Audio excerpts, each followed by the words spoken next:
Thank you for watching On Call for All Kids. Today we'll be talking about how to prevent an accidental poisoning from happening. We'll discuss why there has been a spike in recent pediatric poisonings, the most common dangers lurking in your home, and important tips for making your home safer. I'm joined by Petra Vibiralova. She is the supervisor for Safe Kids here at Johns Hopkins All Children's Hospital. And it's great to see you and have you join us, Petra. Thank you so much for having me today. So we know that Poison Prevention Week is March 21st through the 27th, and it's a great time to discuss this because, as you've been telling us, there's been a recent spike in pediatric poisonings. What's going on? So, actually, it's good news and bad news a little bit. So, we learned that during the pandemic, families are cleaning more and making sure that their homes are sanitary and they're doing it more often. However, what the poison centers are seeing across the country is that children have more access to cleaning products as a result. So, if you're cleaning your kitchen counter every day, for example, you may leave those chemicals out to clean every day. However, now they are within the reach of the child, and therefore the child can easily reach them.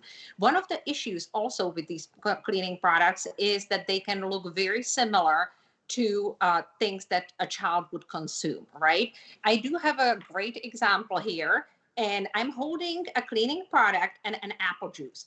And as you can see, they have a same lid. They are very similar in color. So if you are 7 years old, you may not know the difference. And because these products may be transferred into alternative spray bottles, etc., the color can be confusing. If they're in the original bottles, the packaging can be confusing. Just make sure they're clearly labeled. That's what we are looking for. Also, another issue with them is if you have children, particularly small children, toddlers and small children learn by touching and putting things in their mouth. So preventing access to these chemicals is crucial. With that said, we either want the stuff up and away where they cannot reach it, or using child-proofing equipment to make sure they cannot readily open that cabinet and get to those poisons. What happens if we do suspect or we're pretty sure our child has ingested one of these products? So we may look at certain things where they may have difficulty breathing, etc. And this can happen in particular if you combine different chemicals that should not be combined, right? So make sure you use one product at a time. Do not pour them together. This was also an issue because the products were so scarce around the country. So people were buying them, and then they may have felt like they didn't have enough products, so they combined multiple products. That creates toxic fumes that can lead to difficulty of breathing, nausea, also vomiting.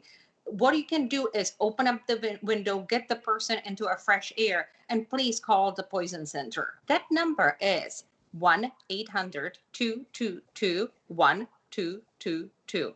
Also, if anyone is having difficulty breathing, please call 911 immediately. Make sure that person is in the fresh air and wait for the emergency to arrive. And Petra, what about vitamins, supplements, and medications? Do these also pose a danger?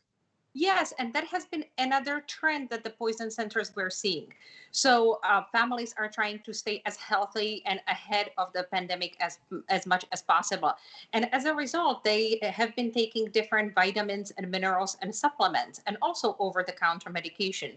And one of the dangers with them is that medication can often look similar to candy, right? So again, when we go back to the child development, children learn by all senses. So touching, putting it in their mouth, tasting it is very much so an issue, right? And with older kids, they can start experimenting as early as around their sixth birthday and so on, right? So, or they may just be tempted because they are thinking they're seeing candy, but they are seeing real medication or a supplement.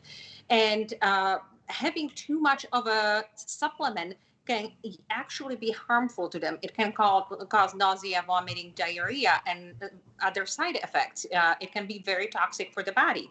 And actually, I do have an activity to show you just in case We had a hard time visualizing this. So I purposely put it into two medicine dispensers because, again, the message is keep it in its original packaging. The child will be able to determine gummy bears from gummy bears vitamin because one of them looks like candy because of the packaging and one of them looks like something more medicinal. But can you guess which side has medicine and which side has the candy? It's so hard to tell, Petra. Now, I'm taking a closer look. I think it's the one that you're holding in your left hand that is candy, but for a child, that would look so confusing to me. I would have no idea. I know, honestly, even when I was sorting them, I was like, am I putting it into the right thing? Because, for example, I have these two orange things, and one of them is a candy, and one of them is an over the counter medication. I was like, which one is it? Now it is marked, but at first sight, it can be confusing. And I have to say, the medicine does look enthusing for a child to eat. So, but that said, again, the message is put it up and away. Make sure your medicine cabinets are locked. Make sure the childproof lids are on so the children cannot easily access these because that is very, very dangerous for them.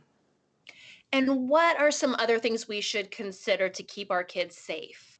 Yeah, that one of the things, think about everywhere in your home. So your garage might be one of those things that you may want to look through as well. What do you have over there? So it is known that antifreeze can look a lot like Gatorade.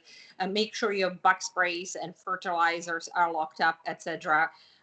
Any windshield fluid for your vehicle, make sure that is all locked up. Also, your pool area, if you have a pool, chlorine, etc. All of those substances can be toxic to children. Well, Petra, this was a lot of great information about keeping our families safe. And it's certainly been interesting to see how the pandemic is having a trickle effect on our lives in so many ways. So thank you for joining us. Thank you so much for having me. Thank you, Ashley, again. And thank you all for watching. Don't forget, you can also visit our website. It's hopkinsallchildrens.org/newsroom, and you'll find a lot of other timely topics in pediatric healthcare and other great resources for your family as well. We'll see you next week.